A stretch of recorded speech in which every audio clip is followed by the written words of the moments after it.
Excelente, sentar cada um nos seus lugares, virar para frente, prestar atenção aqui, e juntos possamos terminar aí a explicação das questões, e depois eu vou dar o visto, lendo aí 7 pontos. Né? Yes. Só terminar de explicar as questões e dar o visto. Então vamos colaborar aí para que a gente possa responder o mais rápido possível essas questões e dar o visto. Qual a questão que a gente parou aí?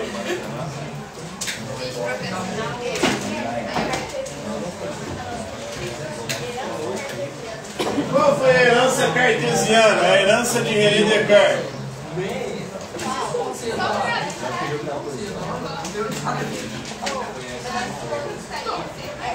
Ele deixou uma herança para a filosofia, sendo o pai do racionalismo.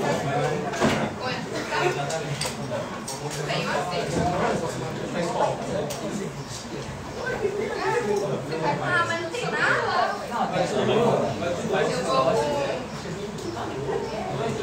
O racionalismo é a corrente filosófica que diz que nós conhecemos graças à razão. Razão é o princípio e origem de todo conhecimento. E o René Descartes também vai deixar um outro legado que é na matemática e na geometria.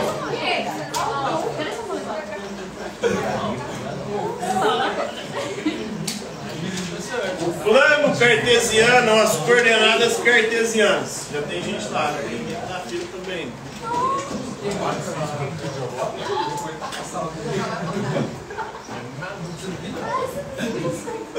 Não?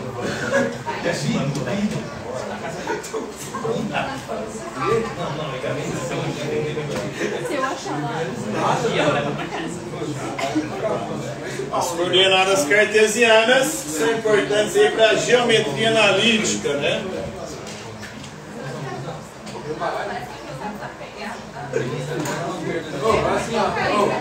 O famoso plano cartesiano.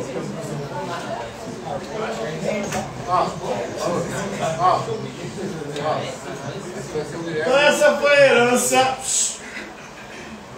ou o legado de René Descartes, pai do racionalismo, a corrente filosófica moderna que diz que nós conhecemos graças à razão. Teve contribuições para a matemática com o plano cartesiano, que é usado praticamente em todas as ciências, estatística, matemática, geometria, também na física, na química, na biologia. Esse plano aqui, né, da geometria analítica e das coordenadas cartesianas. Pronto? Gente, vamos aí. Próxima questão.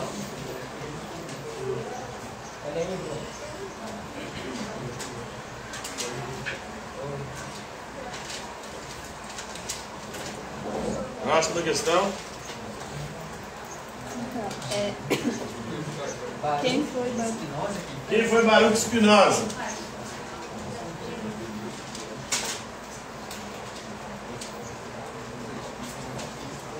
Filósofo holandês.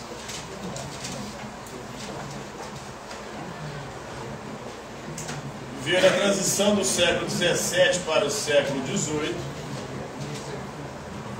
E é um outro representante do racionalismo, que é a escola filosófica que diz que nós conhecemos graças à razão.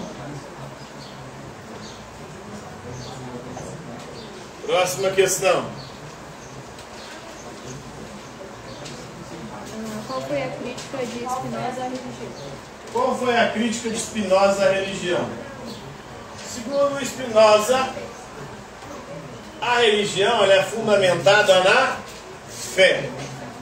E a fé, segundo Spinoza, não passa de superstição. Essa superstição é construída graças à nossa imaginação.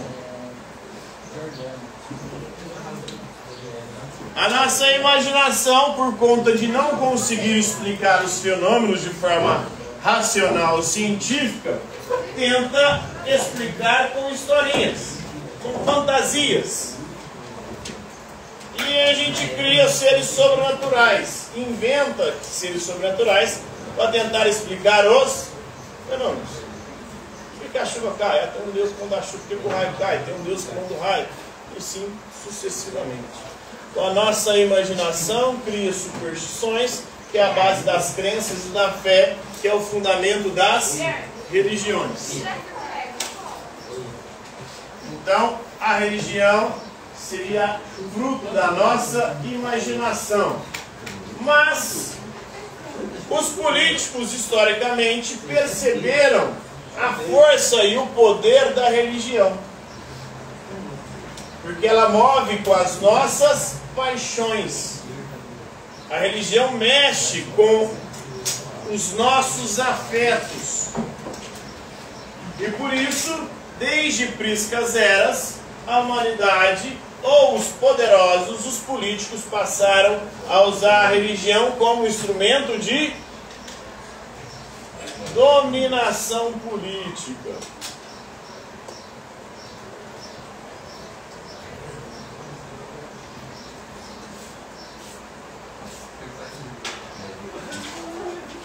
Então hoje todos os políticos e poderosos usam a religião como instrumento de dominação política. Por quê? Porque a religião ela mexe com os nossos afetos e as nossas paixões. E para o Spinoza, o que move o ser humano? São as paixões e os afetos. E o que os políticos fazem? Usam a religião e com ela, tudo que ela traz, toda a carga que a religião traz de afeto, de paixão, de ódio, de medo. A religião ela é muito baseada nisso. Nosso medo de não ir para o inferno, nosso ódio, a diferença a quem não acredita nas mesmas coisas que nós acreditamos, a nossa esperança de que haja algo além dessa vida, nosso desejo de querer sobreviver a essa vida. Então são todos sentimentos que a religião mobiliza e que os políticos usam para o quê? Nos manipular. Você acha que o Lula ou o Bolsonaro são religiosos? São dois vagabundos. Quem deles segue os mandamentos da religião cristã? Todos os dois. Jesus fala lá, num dos evangelhos, agora eu esqueci qual, né? O que Deus uniu, o homem não separe. Ou seja, é só um casamento. O Bolsonaro já está no terceiro, quarto, né? Largou as outras e teve treta com todas as outras. Inclusive disputa lá e problemas por conta das rachadinhas. As outras administravam antes as rachadinhas, na hora de separar tinha que dividir os bagulhos da B.O. O Lula já matou quantas mulheres já, né? Já duas esposas dele já morreu. Não foi ele que matou pessoalmente, foi lá e deu um tiro, ou assassinou. Mas ele sobreviveu a duas esposas, né? E separou de uma também, então acho que está na quarta aí. Também. Tem uma viva, e ele largou, e tem filho também espalhado por todo lugar. Eles vivem os 10 mandamentos, amam a Deus sobre todas as coisas, eles só usam a religião para poder enganar os seus séculos.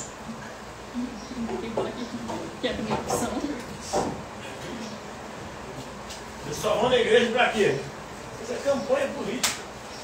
Eles vão com uma fé genuína, com uma crença de fato ali, ou só para conquistar aquele redil.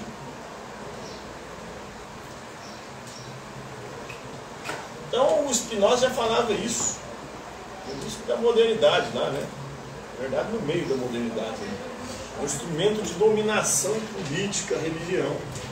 Os políticos usam isso desde sempre, a religião é utilizada, estou explicando matéria, não tem como olhar agora. Só depois da aula, se quiser, 11h30, se procura. Você queria fazer isso aqui. Eu ensinei também, eu Então essa é a concepção de Spinoza sobre a religião. O Império Romano usava também a religião. Se for olhar todos os impérios da história da humanidade, tinha a sua religião oficial. No Egito você tinha que adorar o rei Sol, Amon-Ra, ou o faraó, né, que era o representante do deus Sol. No Império Romano, o César era uma categoria também de divindade. Os imperadores se autodenominavam deuses. Você tinha que prestar culto a esses deuses, você tinha que se ajoelhar diante do imperador como se ele fosse um deus. E era por isso que muitos cristãos foram assassinados. Por quê? Eles se recusavam a ajoelhar e adorar.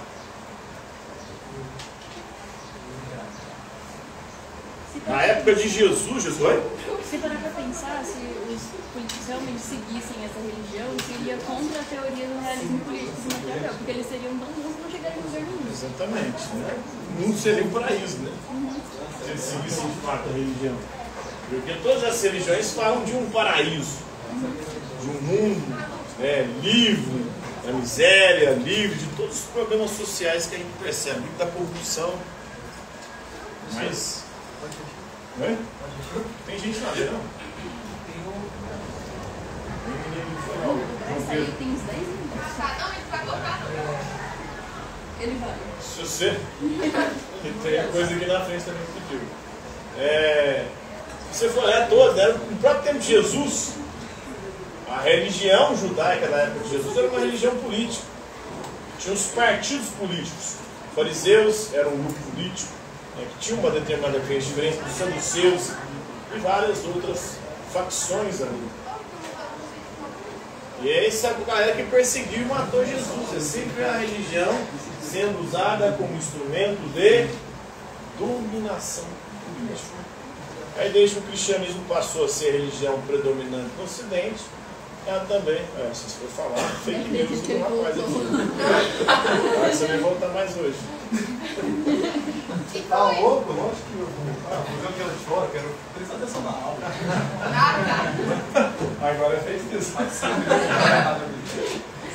Aí, é isso aí. Próxima questão. Acabar com isso aí. Mas eles falam de... Próxima questão. Explique o panteísmo de Spinoza. Panteísmo.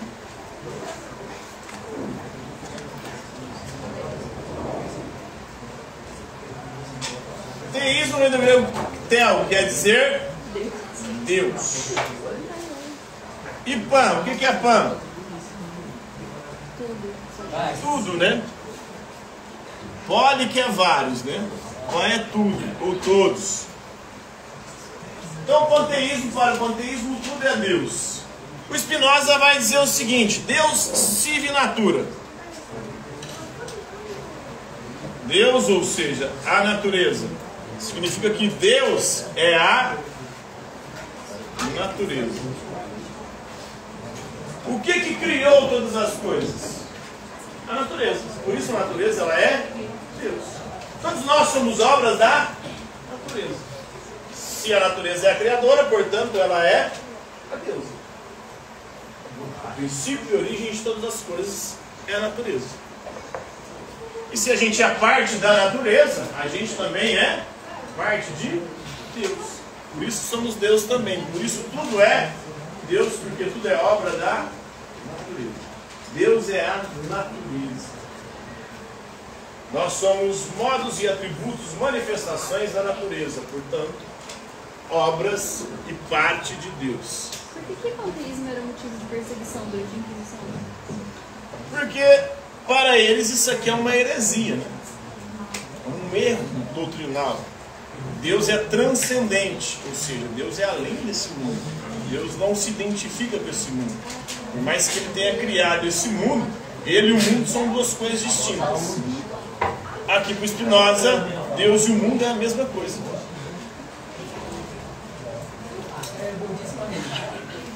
O budismo não pode ser considerado bem uma religião porque não tem uma perspectiva de divindade.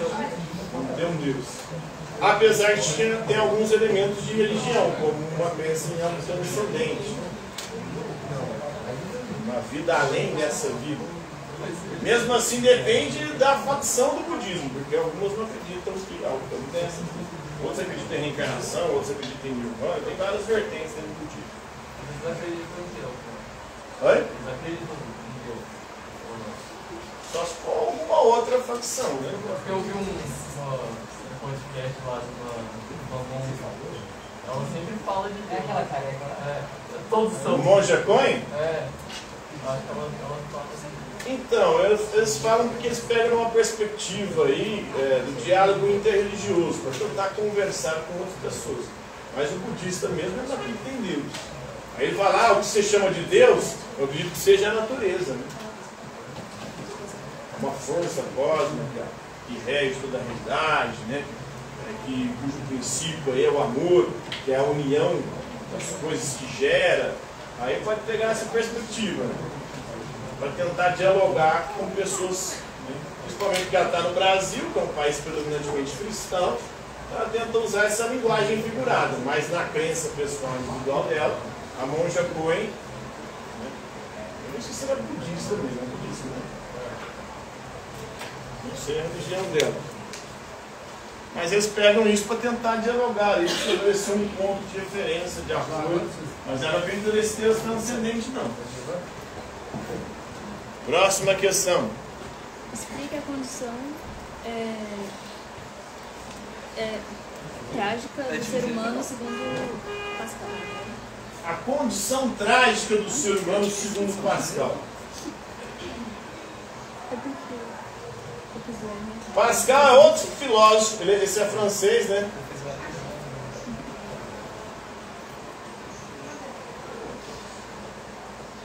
E viveu também na transição do século XVII para o século XVIII. Também um racionalista. Acredita no poder da razão para explicar as coisas, mas é um crítico ao mesmo tempo do racionalismo. Para Pascal, a razão não pode ou não tem o poder e a capacidade de explicar todas as coisas. Então, uma frase famosa do Pascal que é: o coração tem razões que a própria razão desconhece. Ou seja, nem tudo pode ser explicado pela razão, principalmente a lógica dos nossos sentimentos. Porque o coração é a lógica dos sentimentos. Por que a gente se apaixona por quem a gente se apaixona? Na verdade, existe um detector no nosso cérebro. Quando ele identifica uma pessoa que vai foder com a nossa vida, ele vai se apaixonar. Ele já tem isso, né? Um detector. Ele, essa pessoa tem cara de que vai foder com a minha vida. Já disse o lado, né? Você tem uma cara de quem vai foder com a minha vida. Então, é uma lógica completamente absurda. Você vai sofrer, vai comer o pão que o diabo amassou. Então não tem razão nenhuma nisso. Se fosse para usar razão, você queria se libertar, não pensar nem lembrar da existência daquela pessoa. Mas, contraditoriamente, seu sentimento, seu desejo é orientado para aquilo e você não consegue tirar da cabeça. Aí, o sentimento não funciona na mesma ótica e perspectiva da razão. Se a gente pudesse escolher e ter o controle sobre os nossos sentimentos, com certeza a gente sofreria bem menos. Outra coisa que o Pascal vai falar, né, que é muito importante. Aquilo que não é possível explicar com a razão, nós só podemos compreender através da fé. Foi um filósofo e religioso. Né? Então a fé existe para quê? Para a gente tentar ou buscar compreender aquilo que a razão não consegue explicar.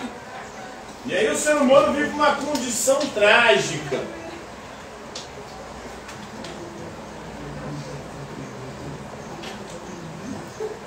E qual que é a condição trágica do ser humano?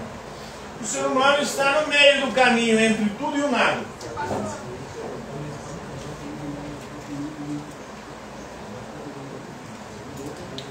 Quando você olha para o céu, você vê um universo aparentemente infinito. E o que é o ser humano perante esse universo? Menos que um grão de areia no universo. Como diz o Mário Sérgio Quartella, né? Um átomo da titica de galinha, de um pombo, está presente no titica de galinha. Então, o ser humano diante do universo é um nada, mas ao mesmo tempo, dos seres do universo, o ser humano é o único que pode compreendê-lo graças à sua razão. Não pode compreender tudo. Mas entre todos os seres, nós somos aqueles que temos consciência disso. E conseguimos ter uma compreensão um pouco mais ampliada desse universo. Agora isso é uma bênção ou uma maldição? Oi? Agora isso é uma bênção ou uma maldição? É que está o problema, por isso que é trágico, né? Não dá para saber se é uma bênção ou se é uma maldição. Nós somos ao mesmo tempo frágeis, fortes e frágeis.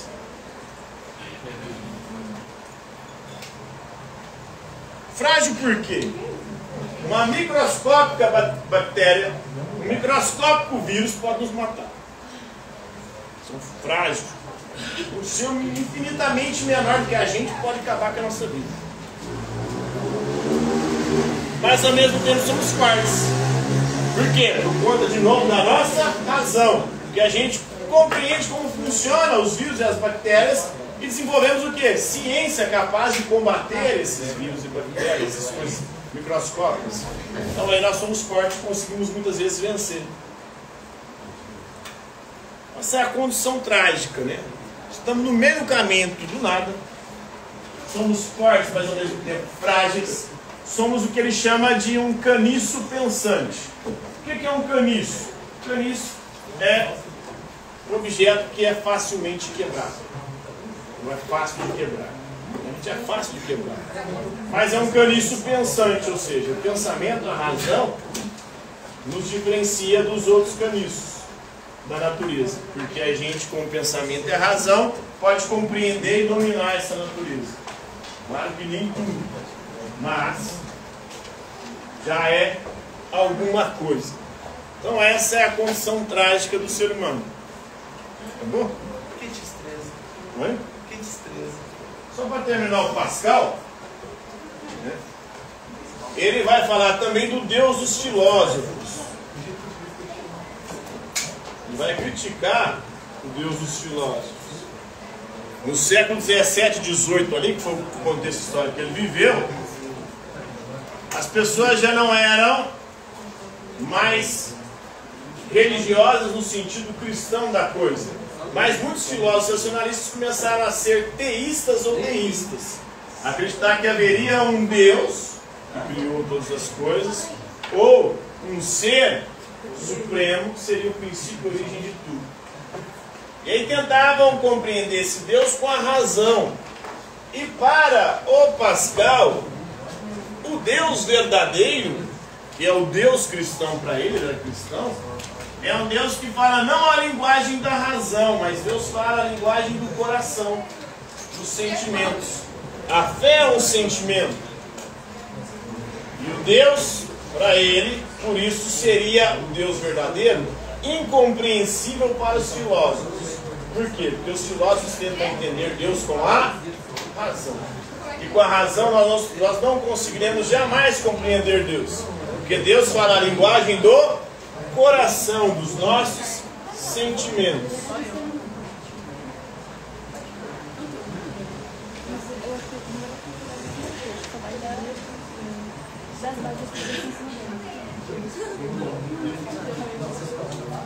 Então por isso ele vai criticar o Deus dos filósofos, né? E a essência do ser humano, o ser humano é um ser essencialmente miserável.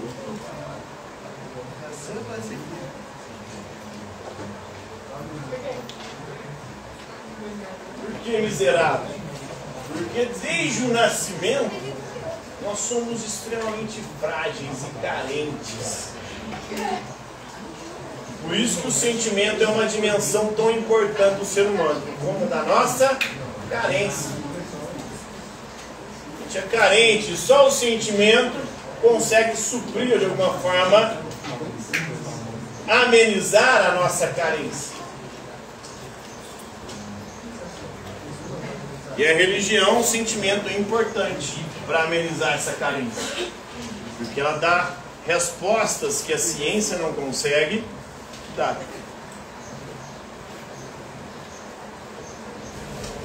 Então é isso aí, galera. Acabou, né? Não, mas... Faltou mais você ainda? vai dar pista? Pode, qual que mais faltou? Nossa, faltou caramba. 1, 2, 3, 4, Ok, assim, o 5, ser 6, humano eu falei, né? O ser humano miserável, a crítica ao Deus filósofo, papel da fé segundo Pascal, a fé vem para poder explicar o que a razão não explica. Faltam 5. Qual mais? Falta Explique o monismo de Spinoza. Monismo de Spinoza. Descartes era dualista. Só existe dois tipos de substâncias: a substância material e a substância espiritual. Resistência e res cogitans. Para o Spinoza só existe uma substância. Mono é uma.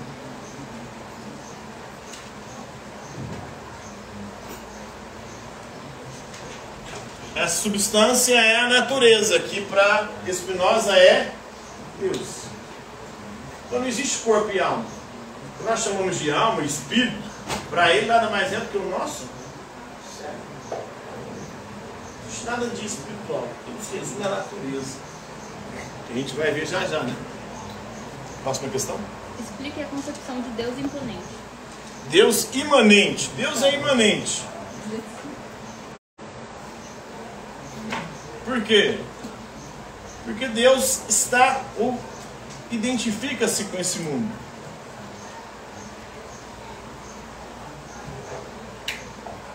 Ou na natureza, e com ele se identifica.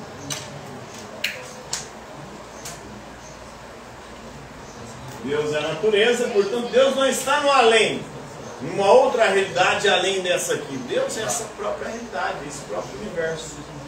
Por isso ele é imanente. É aquilo que a gente estava falando, não sei se eu falei aqui, quarta-feira, acima de todos e no meio de nós, né? O cristianismo pega os dois, imanente e transcendente. Para o Descartes, Deus é só transcendente, fez o mundo, largou, hoje vive na outra realidade dele lá, né? Para Spinoza não existe uma outra realidade, só existe essa aqui. Deus é imanente, Deus é a própria natureza, e não tem nada além disso aqui. Próxima questão. Diferencie natureza naturante e natureza natural segundo Spinoza. Então, natureza naturante seria a própria natureza criadora, né?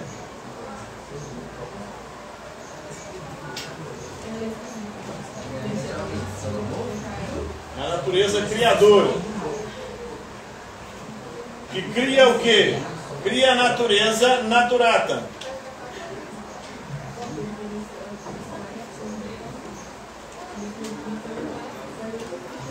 Que é a criação, os modos e atributos, ou as manifestações da realidade.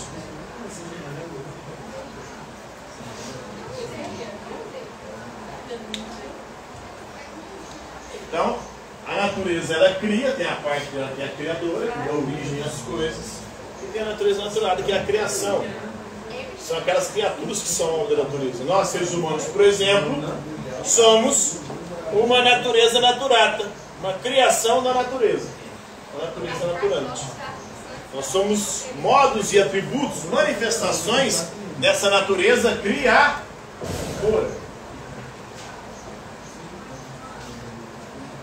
Próxima questão. Explique a união de corpo e alma segundo Spinoza. Então, corpo e alma são uma única e mesma?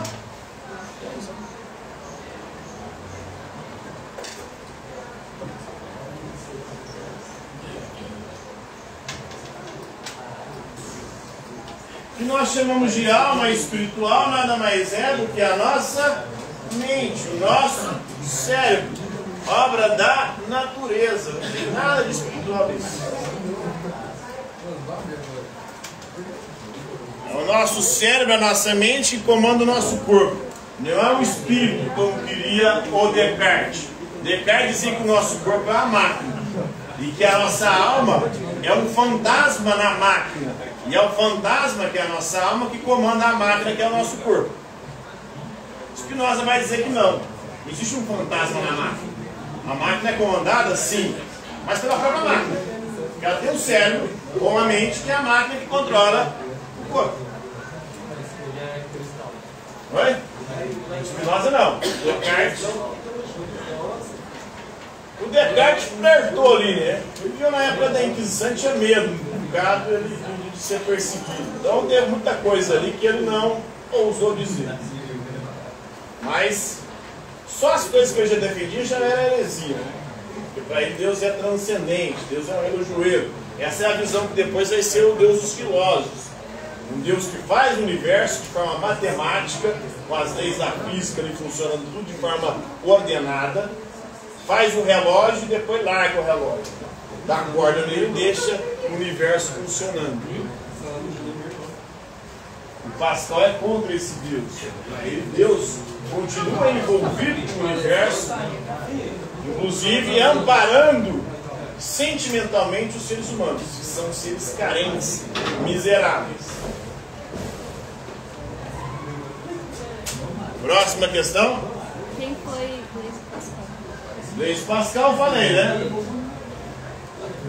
Filósofo francês, no século XVIII, 17 e 18. Racionalista, mas crítico do racionalismo. Acabou? Então, vou fazer chamada aqui para dar o visto, beleza? Oi?